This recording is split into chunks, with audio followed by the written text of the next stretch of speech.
prend le pardes sur Kher. Alors Kher, j'ai un petit problème, c'est que normalement ça s'écrit sans Yud. Dans la Torah, Kher, alors Kher, ça désigne le palais, mais pas le palais du roi, le palais, l'organe, le palais, c'est-à-dire de la mâchoire. D'accord? Alors Kher, mais dans la Torah ça s'écrit sans Vav, je sais pas pourquoi. Pardon, sans Yud. Dans la Torah, c'est écrit sans Yud. Kher ou Bechorma. Kher, ça correspond à Chorma. Vechen Piresh Rabbi Moshe, c'est ainsi que Rabbi Moshe l'expliquait. Ve'efshar shetieken besod bechinata tartona. Et il pense que peut-être qu'il a considéré ça parce que ça correspond à l'aspect inférieur du visage. Puisque le palais, c'est le dernier aspect du visage. Après, il y a le cou. Et chez Sof Akol. Et la preuve en est, et la preuve en est, c'est qu'effectivement, le palais, c'est vraiment en dessous du cerveau. Et le cerveau, et le cerveau, c'est l'os, enfin le cerveau ou le crâne, c'est l'os de la sagesse. Et ça, on verra quand on parlera de cette notion de moach. D'accord? Et le kher, il n'a aucun motif ou peut-être aucun goût, je ne sais pas ce que ça veut dire ici. Et de même la chorma, il n'y a pas de connaissance pour pouvoir l'appréhender. Alors cheli, c'est quoi? Cheli, c'est le dernier verset de Habakkuk. Alors, c'est le dernier verset de Habakkuk. Et le dernier verset de Habakkuk, le dernier, il dit comme ça. Elohim Adonai Cheli. Donc, Elohim Adonai, il y a le Shem Yud Kei Vav Kei qui ponctue Elohim, vous verrez là-bas, il y a le Shem Adni, Cheli, et il est ma force. Vayasem Raglai, et il a mis mes pieds Ka'ayalot. Je vais vous dire comment il traduit Rashi, ça ne bougez pas. Et il a mis mes pieds comme des biches. Ve'al Bamotai Yadricheni, et sur mes hauteurs, Bamotai Yadricheni, il me guidera, il me fera cheminer, parce que derrière c'est la voie. Lamnatseach bin rinotai, et alors lamnatseach, tout le monde connaît, c'est à celui qui est menatseach, à celui qui, alors il a traduit au corège, c'est très joli le corège, c'est celui, le chantre, bin rinotai, et celui qui va le chantre neginotai, le chantre de mes mélodies, d'accord. C'est quoi cette expression? Pourquoi est-ce que la dernière phrase de Habakkuk, c'est comme ça? Le Targum, il dit que c'est... Alors, d'abord, il y a deux noms là-bas dans ce verset. Il y a le premier Shem Yud Kei Vav Kei qui ponctue Elohim, donc on le prononce Elohim. Et le deuxième Shem, c'est Adni. C'est comme ça quand on a deux Shem qui se suivent. Le premier, quand on a Yud Kei Vav Kei Adni, des fois c'est dans un sens, des fois c'est dans un autre. On avait vu ça, si vous en souvenez, dans Praté Hashemot. Et il dit que Yud Kei Vav Kei Adni, c'est lui qui est ma force. Le Targum, il dit Elohim Hashem de Sa'ed li bechela, de celui qui m'a aidé avec sa force. Alors on va voir qu'est-ce qu'il a dit. Piresh Rabbi Shimon bar Yochai Rabbi Shalom batikunim, ki chayli ou ensof, c'est le ensof. Vous imaginez? Nous on pensait que c'était simplement la force. Il a dit c'est lui qui m'a donné ma force. D'accord? Et il dit c'est le ensof. Sheu koach vechail, parce que c'est lui qui est la force. Alors il y a koach et il y a chail, d'accord? Chail en général, ça peut désigner un combat, ça peut désigner la guerre en hébreu moderne, ça peut désigner aussi une entreprise vigoureuse, d'accord? Eshet chail, on traduit en général par la femme vaillante, on ne peut pas traduire par la femme guerrière. Donc parce que c'est la force et la vaillance, elle kolma chez les mata mimena, de tout ce qui est en dessous d'elle. Très bien. Comment est-ce que dans le Tikkun HaZohar, il peut dire que Chayli, c'est le Ensof? Alors il dit pourquoi? Ve'u chel yud. Parce que c'est la force du yud. Et la force du yud, c'est le koar à chorma. C'est la force de la chorma. Parce que yud, c'est chorma. D'accord? Donc, chel yud, ça veut dire c'est la force du yud, donc c'est la force de la chorma. Et cette force de la chorma, elle lui provient d'où? Elle provient du Ensof. Cheli, chel yud. Veda, Abba. Et donc, chel yud, la force du yud, c'est Abba. Abba, c'est le père, c'est chorma. Tukfa dile, et sa force, nevi'ou dile, son jaillissement, c'est le Ensof. Akal Leshono. Pour ceux qui suivent bien, le Rama qui renvoie ici au chapitre 2 de Sha'ar HaTzinorot. Alors, Sha'ar HaTzinorot, on l'a fait il y a quelques années, mais c'est au début du Pardes, c'est le chapitre 7 de Sha'ar HaTzinorot. Et vous vous rappelez, dans Sha'ar HaTzinorot, qu'est-ce qu'on fait? C'est là où on fait les fameux conduits, les conduits qui vont des sphirotes les unes entre elles. Or, ce qu'on appelle le Tzinor Rishon, c'est le conduit qui va de Keter à Chochma. Et là-bas, il ramène ce verset. Et il ramène notre passage des Tikkunim. Et il dit quoi?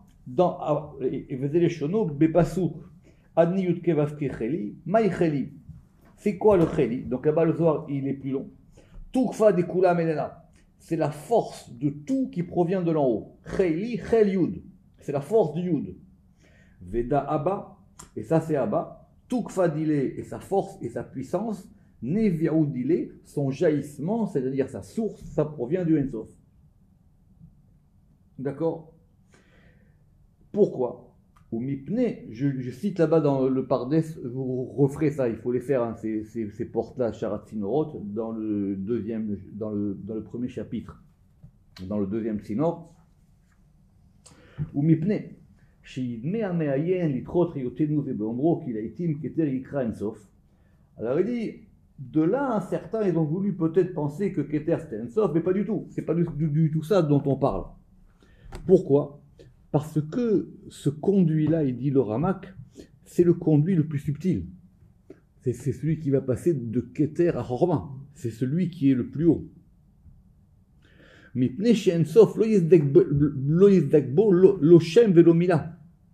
Parce qu'à propos du Ensof, on ne peut lui attribuer ni aucun nom, ni aucun substantif, ni aucun mot.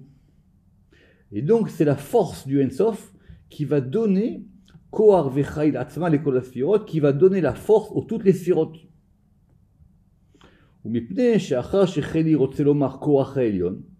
Et donc il dit, puisque ce chayli là, c'est la force supérieure, Haïti Omer, il dit, moi je dirais que chayli aïnou chel shel keter, c'est le chayl du keter, c'est la puissance du keter. Et c'est pour ça qu'on a dit chel yud, c'est-à-dire c'est la chorma qui s'appelle yud. Et quand on a dit là-bas que le Zohar il a dit Veda Abba, et ça c'est le père, ou Nimshar, puis Oshamamar, et donc ça va d'après la suite. 2 secondes. Et attendez, Ve'amro, qui est le sino rasé, à propos donc de ce conduit. Donc c'est le conduit qui va de Keter à Horma. Remez Retsua Yeminit Shel Tefilin Shel Rosh. Ça correspond à la lanière droite des téphilines de la tête. Biyot aremez shel beit baketer ou minatzinor azeh yatsu mayim chaim venozim milevanon, et c'est de là que sortent les eaux du degré le plus haut qui s'appelle Levanon. Pour ceux qui savent, on verra quand on sera dans Levanon. Donc vous imaginez, donc le Chabakou qui dit Hachem Yud Kevavke Adni Chayli, c'est lui mon Chayl, ça veut dire c'est lui qui me donne la force depuis Keter. D'accord? La suite du verset, si vous voulez regarder assez rapidement, parce qu'il y a toute une littérature sur ce verset, Vayasem Raglai Kayalot. Il a rendu mes pieds.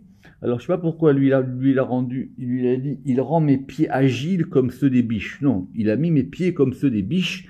Alors pourquoi les commentateurs ils posent, pourquoi est-ce qu'il a dit comme des biches au féminin?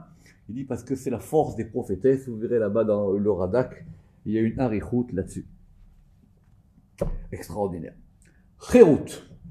Chérout, tout le monde sait, c'est la liberté. Alors il y a plusieurs mots pour liberté, d'accord? Le chofesh, le chérout.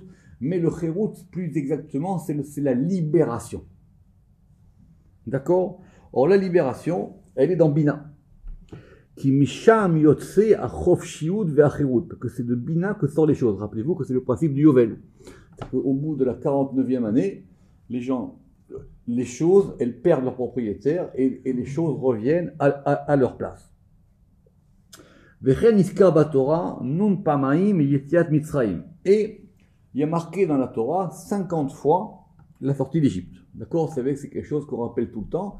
Et d'ailleurs, même la première des Aseret à Divrot, on dit que c'est moi qui vous ai fait sortir d'Égypte. C'est moi qui vous ai rendu libre.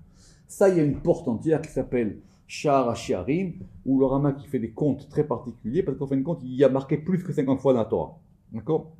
Et d'ailleurs, donc c'est pour ça qu'on dit qu'il y a 50 fois, qui correspondent donc aux 50 jours qui sont entre Pessah et Shavuot, qui correspondent au Nun, Sha'ar et Bina, etc. Mais vous lisez les premiers chapitres là-bas de Sha'ar HaShe'arim, où il rentre dans le détail pour savoir pourquoi est-ce que c'est marqué plus que 50 fois.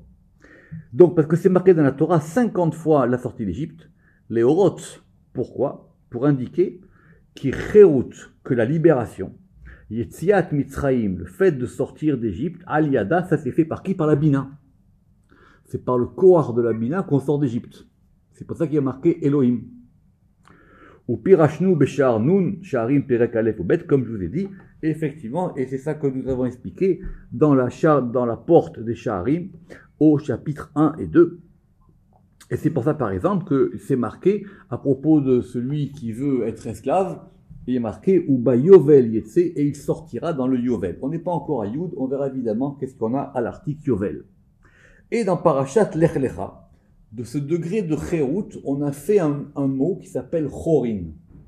D'accord? Chorin, ça veut dire libre. Alors, c'est pas vraiment de l'hébreu, c'est un peu de l'araméen, mais surtout, ça se construit en général avec Ben Chorin. On va voir ça tout de suite. Piresh, qui Chorin, alors pourquoi? Et donc Chorin, c'est un pluriel. Chérout, c'est un singulier. Chorin, alors Chorin, c'est quoi? C'est un espèce de pluriel araméen, d'accord? Les pluriels araméens masculins, en général, ils finissent par un nun sophite.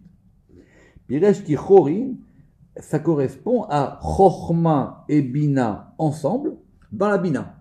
Que c'est la liberté, elle provient de Bina. D'accord? Rappelez-vous que Bina, c'est le principe par lequel les choses, elles reviennent à leur place. C'est le principe par lequel il y a du renouveau dans le monde. Le principe de la Bina. Alors que Chérout, ça correspond à la Bina toute seule. Donc quand c'est au pluriel, c'est Chochma et Bina dans Bina. Et quand c'est au singulier Chérout, c'est par rapport à la Bina toute seule. Et on a vu ça dans Ben. Alors, on va aller juste voir dans Ben, qu'est-ce qu'il y avait marqué là-bas. Donc effectivement, dans Ben, à la fin de Ben, on avait vu, vous rappeler qu'on avait vu que Ben, c'était en général dans Tiferet, on avait vu Ben Ishai, et on a Ben Chorin. Et il va ramener effectivement ce même Zohar ici, ou Piresh Atam dans Zohar Bereshit, dans Parashat Lech Lecha. Pourquoi? Il s'appelle Ben Chorin, les filles chez Yonek Mishne Chorin, parce qu'il est le fils des Chorin.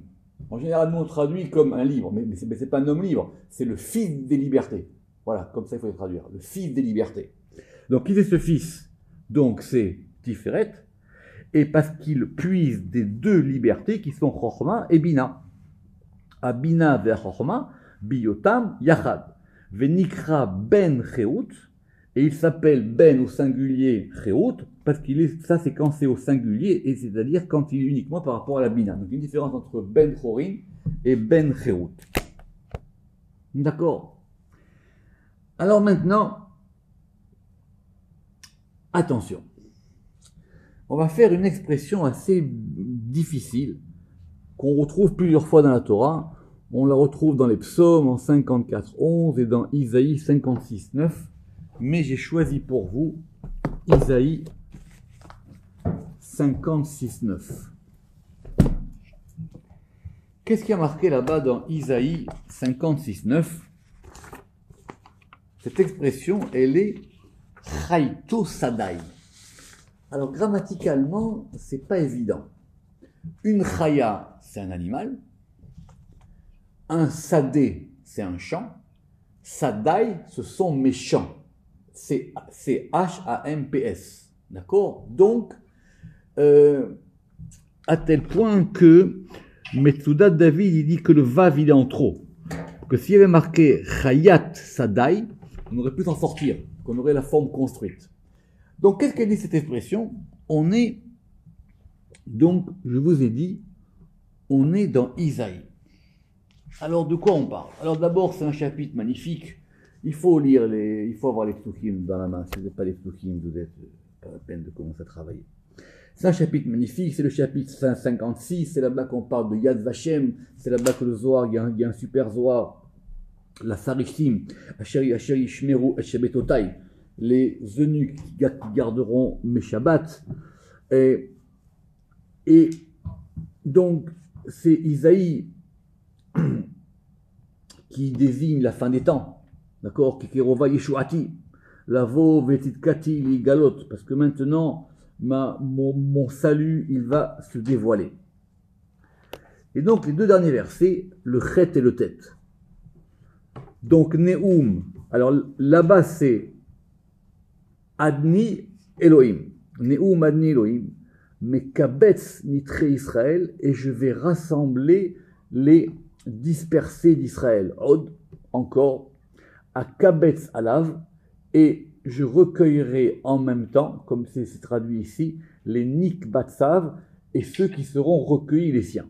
Donc c'est la fin de la galoute, c'est la délivrance finale. Et on termine par quoi? On termine par Kol Chaito Sadai, donc littéralement tous les animaux. Sadai, normalement c'est de mon champ. Etayou, c'est un impératif, venez ou arrivez, les Echol, pour pouvoir manger, Kol Chaito Beyar, pour vous repaître. Voilà comment il a traduit, parce qu'effectivement, il était un peu embêté. D'accord? Alors tout le monde pose la question, c'est-à-dire, tu sais, la Géoula finale, etc. Maintenant, on dit, voilà, c'est quoi, même les animaux, et on dit aux animaux de tous venir maintenant. Alors Rashi dit, c'est quoi? Chaito Sadai, il dit, ce sont les nations qui vont se convertir. Ce sont les convertis des nations qui viendront à la fin des temps rejoindre Israël. Et Rashi, et donc ça veut dire quoi? Et Taïou, ça veut dire venez vers moi.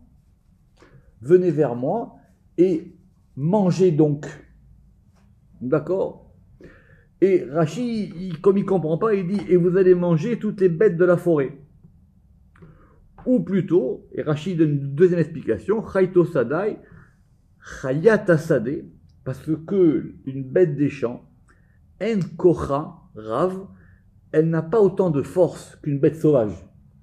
Les bêtes sauvages sont capables de se nourrir de n'importe quoi. Les bêtes des champs, il leur faut quand même qu'on leur mâche la nourriture et qu'on leur mette dans la mangeoire. Chayat Asadeh, Chalasha, ou Teshushat Koach, mais Chayat Ayar. Et donc ça veut dire maintenant je vais ramener même les faibles.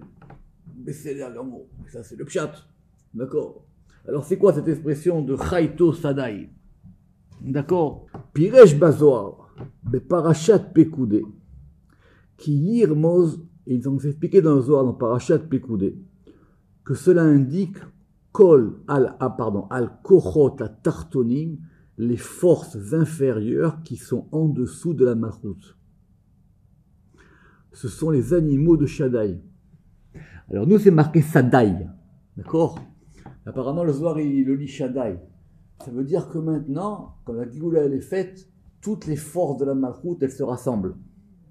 Chez Tachat Amalchut, Nikraim Chaito Sadai, chez Em Chayot Asadeh, parce qu'elle correspond aux animaux, des champs. Or la Malchut elle s'appelle un champ. Vous savez que la Malchut elle peut s'appeler un champ, elle peut s'appeler, comme on dit dans le Zohar, le Chakal, ça peut s'appeler le champ des pommes. Et donc, ce sont les chayot du champ, à Tartonim, les inférieurs, mais qui sont saintes. Donc le prophète Isaïe, il sait de quoi il parle. Il ne dit pas maintenant, ils vont tous venir les petits animaux. C'est-à-dire, toutes les forces de la Malchut maintenant, les forces inférieures de la Malchut, du côté saint, elles vont se rassembler. Vous relirez ce verset tranquillement. Alors maintenant, on va faire un gros morceau, Bezrat Hashem, on va faire la Chochma. Alors voilà enfin l'occasion de se pencher sur la notion de la Chorma. Alors la Chorma, comme tout le monde sait, Ia Sephira Shenia, c'est la deuxième Sephira dans l'ordre de haut en bas. Venikret Chen, et elle s'appelle ainsi Mipne Shei Chormato, parce qu'elle est la sagesse Shel Mechouyav Metziut. C'est quoi cette expression? Mechouyav Metziut, c'est l'expression de philosophie médiévale de l'être nécessaire, c'est-à-dire de Dieu. Pourquoi ça? Ceux qui ont fait le Pardes, ils se rappellent que l'un des premiers textes sur les Séphiroth, c'était que les Séphiroth, elles désignent aussi Dieu. Chorma, c'est la Chorma divine. Bina, c'est la Bina divine. Chesed, c'est le Chesed divin. Nous, on attribue ça aux hommes, mais au départ, ce sont les attributs divins. Donc la Chorma, c'est la Chorma divine. Donc c'est sa Chorma à lui. Et donc il renvoie ici à l'adresse Kemevoir Besha'ar Atzmut Vekelim, comme on a vu là-bas dans la porte de Atzmut Vekelim, des ustensiles et de la substance, au chapitre 4 et au chapitre 5.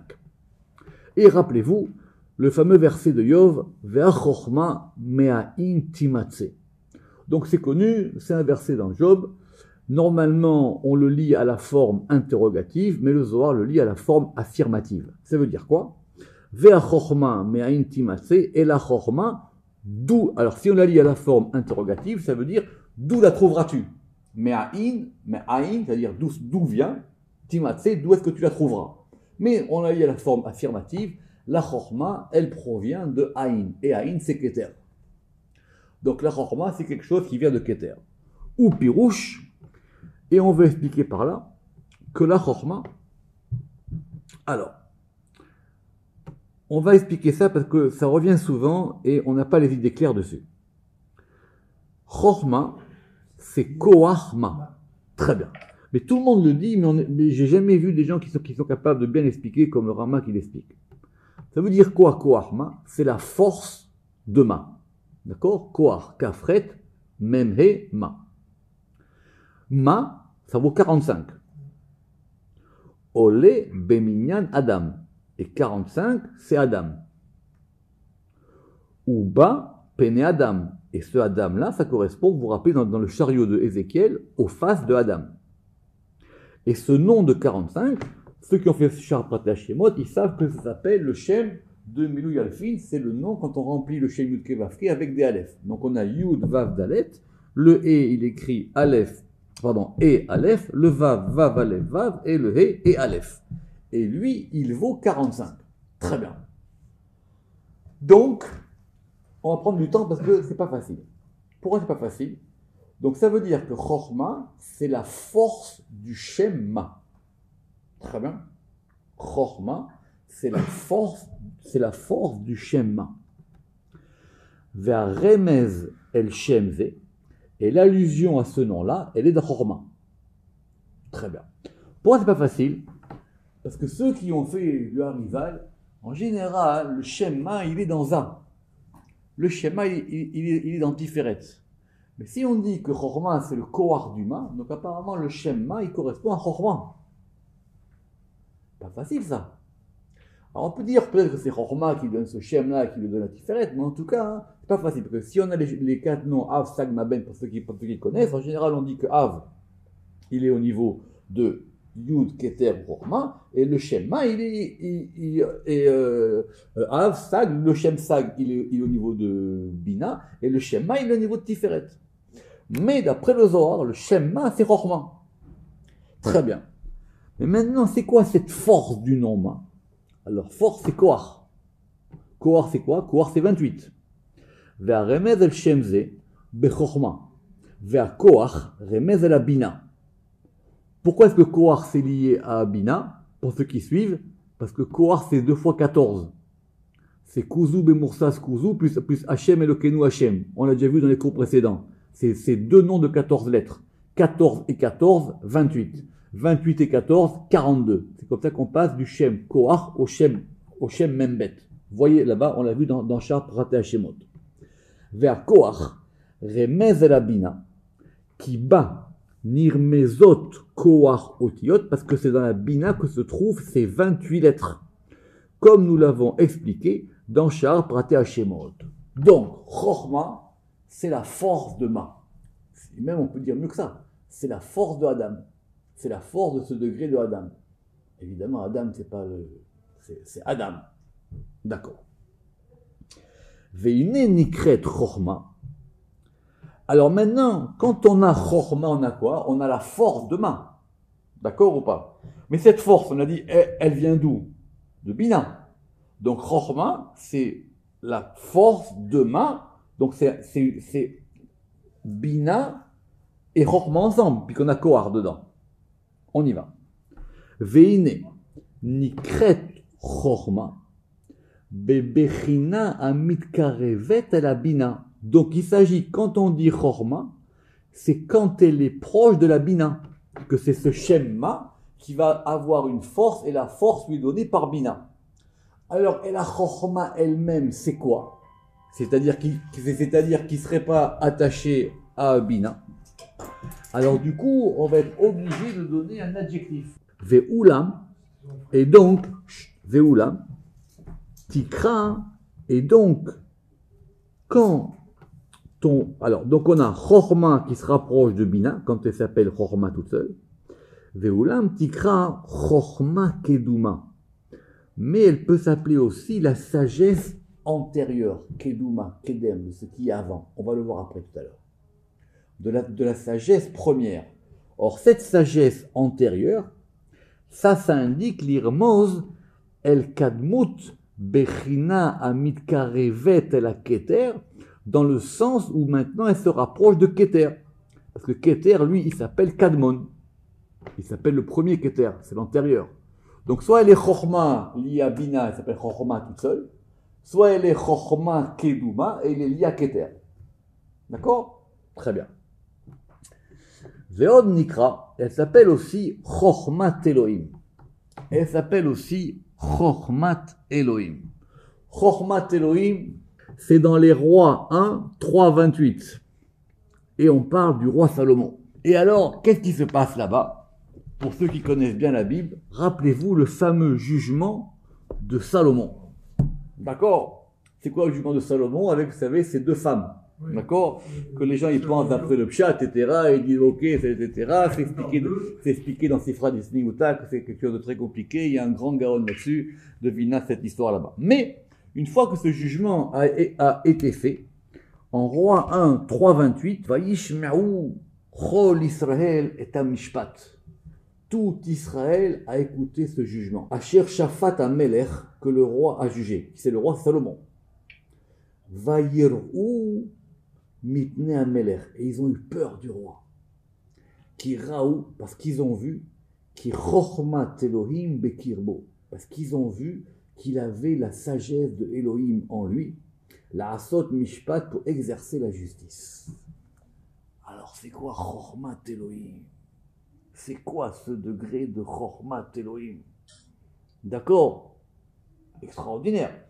Donc nous on pensait que c'était toute une histoire pour départager qui est la mère et qui n'est pas la mère, etc. Lisez, refaites ce chapitre. Et maintenant tout le monde dit, attention, une fois qu'il y a eu ce fameux jugement de Salomon, les gens, ils ont vu que c'était Chormat Elohim. D'accord? Alors écoutez bien. Chormat Elohim. Piresh Rabbi Moshe Atam, ki i Chorma anetuna les midot anikraot Elohim. C'est la Chorma qui est donnée au degré de Elohim. C'est la Chorma qui est donnée aux attributs de Elohim. Ou Mechormat, ou mehakemet otan, et c'est, alors, la chorma, elle donne à Elohim, d'accord? Chormat Elohim. Et comment est-ce qu'elle donne? Elle va les rendre sages par les fameuses lamed bet netivot, par les fameux 32 chemins de la chorma, les bina vela atara, et elle va les donner à bina et la atara. C'est quoi la atara? Chez les rishonim, c'est la malchut. D'accord? La Atara, c'est comme ça que le Ramban il appelle la Malchut. Pour ceux qui ont vu dans le Sefer à Yetzira, la Atara c'est la couronne, d'accord? Mais c'est Malchut. Donc c'est quoi? Chormat Elohim, c'est la Chorma qui donne un influx, qui rend sage les deux degrés de Elohim qui sont Bina et Malchut. Pourquoi? Atkal Esheno de Rabbi Moshe. Vekavanato, chez Inikretren, Biota, Meshapaat, la Bina, et la Malchut. Parce que c'est elle qui va donner maintenant un influx à Bina et à Malchut.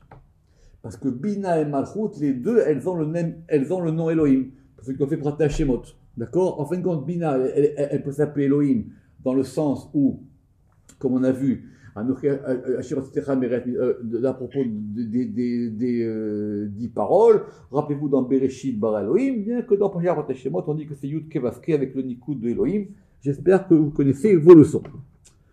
Alors, donc, Chochmat Elohim, ils ont vu que la sagesse du roi Salomon, elle descendait dans la Bina et dans la Malchut. Il était capable de faire descendre la sagesse. Vegam Nikret Chochmat Kol Bene Kedem. Alors là, c'est extraordinaire. Chochmat Bene Kedem, c'est dans Roi 1, 5, 10. Et on parle toujours du roi Salomon. Rappelez-vous que le roi Salomon, c'est Hachem Natan Chochma Shlomo. C'est le roi Salomon qui a eu la Chochma. Et alors, qu'est-ce qui s'est passé? On parle donc du roi Salomon. C'est là-bas où il y a ce fameux verset, Vaïten Elohim Chochma les Shlomo, ça c'est le verset 9. Mais nous, on va prendre le verset 10.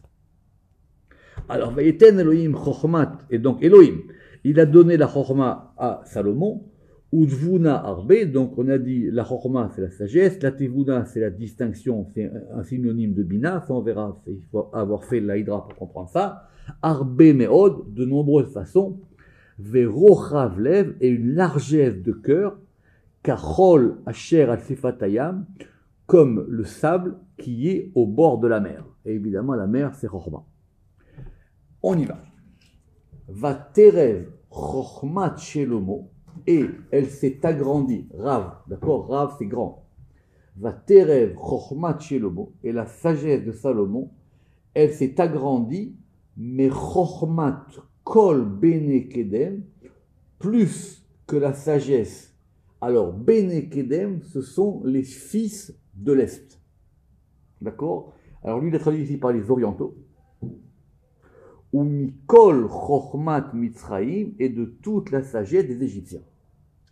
Alors, c'est quoi ça? Le roi Salomon, il était plus sage que tous les sages d'Orient, et il était plus sage que tous les sages d'Égypte. Qu'est-ce qu'ils avaient? Alors, Rashi, il dit quoi? Il dit, mais c'était quoi la Chochma Bene Kedem? Il dit, c'est l'astrologie. Rashi, sur place. Tout à fait. Il dit, c'est quoi? La Chochma, c'est quoi la Chochma des Bene Kedem? C'est-à-dire, c'est l'astrologie.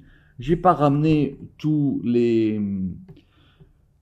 alors, les commentateurs modernes, ils disent, dans ces temps-là, ils étaient très sages.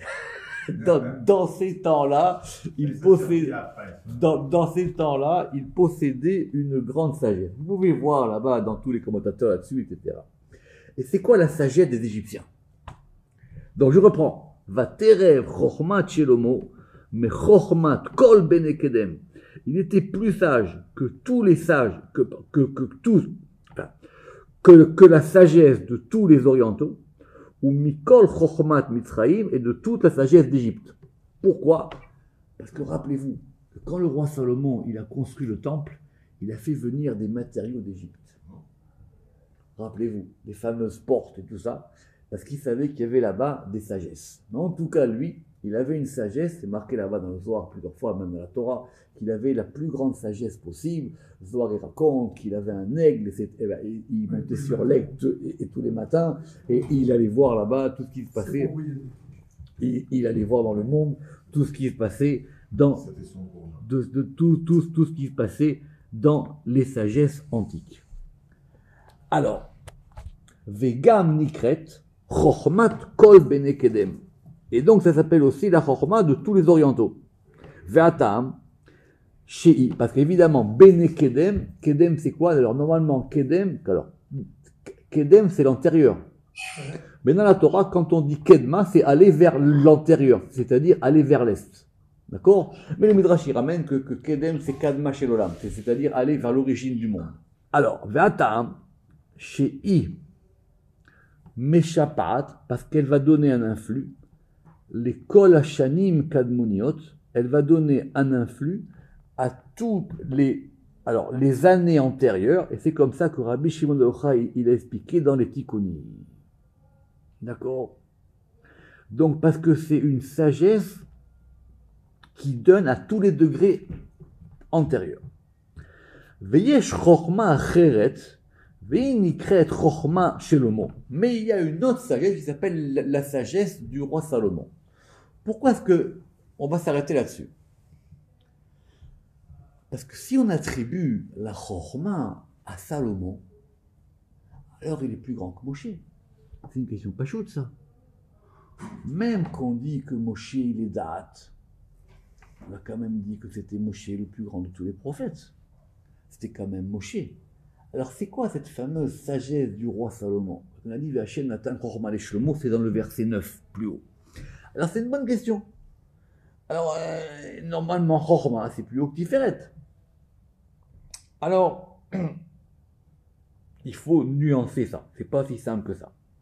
Ve'atam, et la raison est qui y Chochma, parce que c'est la sagesse. Shenitna les Shlomo, c'est la sagesse qui était donnée à Salomon. D'accord? Ve'alea amar hakatuv, et à ce propos, le verset il dit Va Hashem Natan Chochma les Shlomo, et Yud Kevavke, il a donné la Chochma à Shlomo.